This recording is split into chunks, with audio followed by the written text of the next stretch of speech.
Hola, sóc el Jordi Boquet, director del curtmetratge Ni oblid ni perdó. Tant jo com la resta de l'equip estem molt contents de poder presentar el nostre projecte al DA Film Fest en aquesta edició especial a Filmin.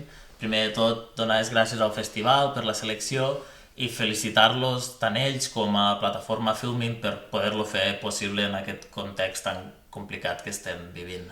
Ara més que mai necessitem que gent lluiti per la cultura i pel cinema. Ni oblid ni perdó sorgeix de l'ESCAC, l'Escola de Cinema de Catalunya, i neix de la necessitat de parlar de les víctimes de la violència feixista més contemporània, en concret de la família Agulló i Salvador, familiars del Guillem Agulló, el qual aquest passat 11 d'abril es va celebrar el 27è aniversari del seu assassinat en mans d'un grup feixista.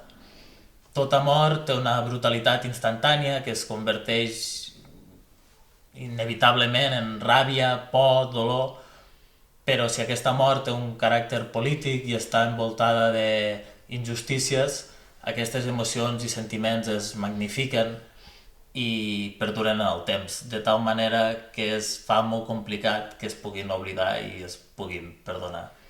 Us convidem a veure el nostre projecte, al igual que la resta de curtmetratges i pel·lícules del catàleg del Festival d'enguany, i molts ànims i força, com deia Vicent Andrés Estellers, fill de Burjassot, igual que el Guillem, hi haurà un dia que no podrem més i aquest dia ho podrem tot. Una abraçada.